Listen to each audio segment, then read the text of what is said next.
Presiden ke-7 Republik Indonesia, Saudara Joko Widodo merespon santai terkait tudingan skripsi palsu saat masa kuliah di UGM dan hendak dilaporkan. Jokowi mengatakan ia siap melayani laporan itu. Hal ini diungkap Jokowi merespons rencana Rismon Sianipar CS yang akan melaporkan keaslian skripsinya. Jokowi mempersilahkan jika ada pihak yang mau melaporkan keaslian ijazah, skripsi hingga sertifikat rumahnya. Ia memastikan akan meladeni laporan tersebut dengan baik.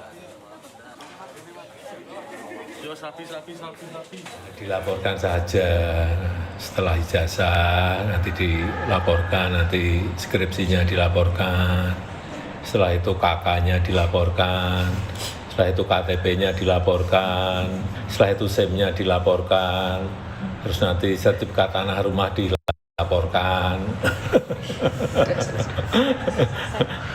Tak layani dengan baik.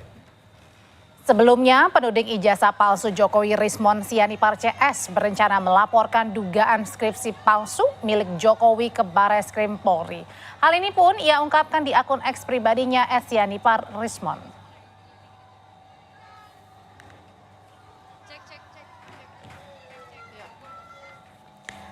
Melalui unggahan akun X pada 31 Mei 2025, Rismon menulis, peperangan baru, Jokowi akan dilaporkan atas skripsi palsu ke Barreskrim dan Pengadilan Perdata. Mengingat form registrasi Jokowi terdaftar sarjana muda dan total SKS wajib dan pilihan hanya 122 SKS.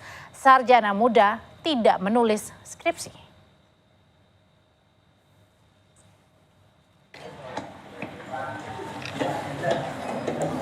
Sementara itu Polda Metro Jaya memeriksa Sekjen Peradi Bersatu Ade Darmawan terkait tuduhan ijazah Joko Widodo.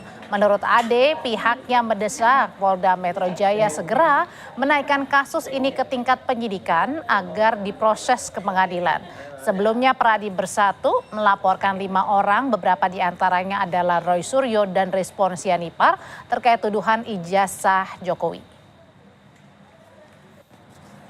Karena di sana progresnya di selatan itu cukup bagus, tapi ini ditarik dan disampaikan ada penggabungan seluruh laporan yang ada di Jakarta. Pada dasarnya kedatangan saya mendesak Polda Metro untuk segera naik sidik.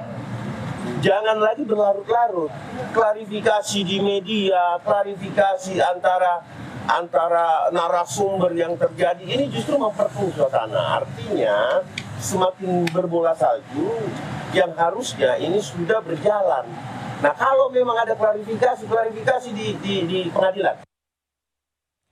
Sorotan berikutnya, pegiat pariwisata menolak aktivitas